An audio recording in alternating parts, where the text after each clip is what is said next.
Arestado ang isang babae sa Quezon City dahil sa pagbebenta ng iligal na droga. Nagawa raw ng suspect na magtulak ng droga para sa pag-a-abroad ng kanyang kinakasama. May express report si Hannibal Talete. Sa kulungan ng bagsak ng 32 anyos na babaeng ito, matapos mahuli sa ikinasang drug buy bust operation sa Barangay Batasan Hills sa Quezon City. Na-recover sa suspect ang nasa 20 gramo ng hinihinalang shabu na nagkakahalaga ng 136,000 pesos. Binantayan to ng aming operatiba siguro mga 1 week. And sa continuous surveillance, pag-validate, nag-positive siya. Mismong sa kanyang inuupahang bahay, nabilhan umano ng droga ng pulis ang suspect itong Martes. Parokyano raw ng suspect ang mga driver sa kanilang lugar.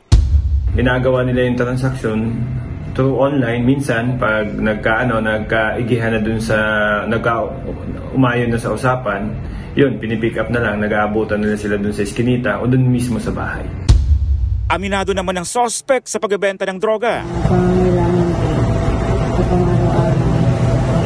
Paano ho kayo napasok sa ganyang transaksyon? Sasamantala lang po sana kasi yung sinakasama ko, kala ko na kung mag-upload na yung ay sa next year po sa January. Sa ngayon, iniimbestigahan na ng mga pulis ang nagbabagsak ng droga sa suspect. Mahaharap siya sa kasong paglabag sa Comprehensive Dangerous Drugs Act. Nagbabalita mula sa frontline, Hannibal Talete, News 5. Mga kapatid, Nikki de Guzman po. Para sa pasada ng mga rumaratsyadang balita, mag-follow at mag-subscribe na sa social media pages ng News 5.